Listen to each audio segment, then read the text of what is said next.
మనం నెక్ పైన, under arms, groins, breast కింద చూస్తూ ఉంటాం. ఎక్కడైతే బాడీ ఫోల్డ్స్ ఉంటాయో అక్కడ స్కిన్ అంతా గూడా చాలా ఎక్కువగా థిక్‌గా, డార్క్‌గా అయిపోతూ ఉంటుంది. అండ్ కొంతమంది లేయర్స్ ఫార్మ్ అయితూ ఉంటుంది.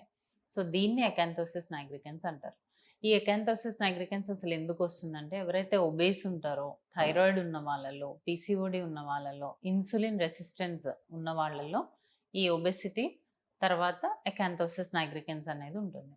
పిల్లల్లో గూడా ఎవరైతే ఎక్కువ వెయిట్ ఉంటారో వాళ్ళల్లో ఈ కండిషన్ మనం చూస్తూ ఉంటాం.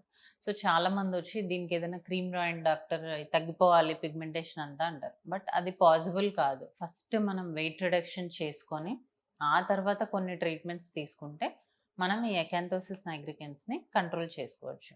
ఫస్ట్ దీంట్లో చేసుకోవాల్సింది లైఫ్ స్టైల్ చేంజెస్. మనం తీసుకునే ఫుడ్ కానీ అంటే ఎక్కువ కార్బ్స్ కాకుండా ప్రోటీన్ రిచ్ ఫుడ్ తీసుకోవడము, షుగర్స్ తగ్గించడము, ఇట్లాంటివి చేయడం వల్ల వెయిట్ లాస్ అవుతది. స్కిన్ గూడా చాలా బెటర్ అవుతది.